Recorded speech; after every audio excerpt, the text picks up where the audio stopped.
Bonjour à tous, bienvenue dans Planète Bourse, votre revue de presse financière. À tout de suite.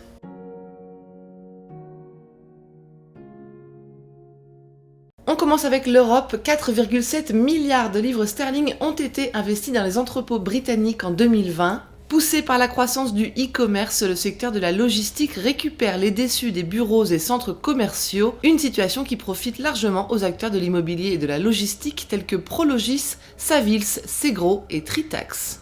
Deliveroo annonce avoir levé 180 millions de dollars ce week-end. Cette nouvelle levée de fonds valorise le spécialiste de la livraison de repas à 7 milliards de dollars avant même son entrée en bourse. Total se désolidarise de l'American Petroleum Institute. La compagnie française confirme son engagement dans la lutte contre le changement climatique et pour une industrie pétrolière moins polluante. Retournement de situation dans la bataille Suez-Veolia. Suez a reçu hier une proposition de rachat des sociétés de capital investissement Ardian et Global Infrastructure Partners, proposition qui lui offre une meilleure posture pour négocier avec Veolia, même si ce dernier réfute déjà une éventuelle vente des 30% qu'il détient dans Suez. C'est au tour d'Audi de déplorer la pénurie de semi-conducteurs et de retarder la production de certains de ses modèles haut de gamme. 10 000 salariés sont mis en congé. Eurostar craint pour sa survie, largement affectée par la pandémie et la chute de 95% du nombre de passagers depuis mars. L'opérateur de train sous la Manche appelle le gouvernement britannique à la rescousse et brandit un risque de faillite dès cet été. Aux États-Unis, vol de démonstration réussi pour Virgin Orbit. La société de Richard Branson est parvenue à lancer sa fusée Launcher One. 10 petits satellites ont été déployés en orbite basse dimanche matin. WhatsApp fait marche arrière, le tollé provoqué par l'annonce du partage des données des utilisateurs avec la maison mère Facebook pousse l'application de messagerie à retarder le déploiement de sa nouvelle politique de confidentialité à mi-mai, le temps nécessaire pour dissiper la confusion selon WhatsApp.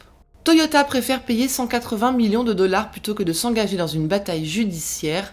Le constructeur japonais versera un montant record pour régler l'accusation du gouvernement américain d'avoir violé le Clean Air Act et montre ainsi patte blanche quelques jours avant l'arrivée de Biden au pouvoir. Trump envoie ses dernières salves contre Huawei. L'administration américaine déclare révoquer les droits d'Intel et d'autres fournisseurs de vendre certains équipements à Huawei dans un dernier effort pour affaiblir le fabricant chinois. TC Energy Corp parviendra-t-il à sauver son pipeline? Le groupe canadien déclare investir 1,7 milliard de dollars en énergie solaire, éolienne et en batterie pour exploiter l'oléoduc Keystone XL et promet des émissions de carbone nulles dans une dernière tentative pour convaincre la future administration Biden de le laisser achever le projet. Mais on lit dans Reuters que le prochain président des États-Unis pourrait annuler le permis du pipeline dès son premier jour en fonction selon des sources proches du dossier.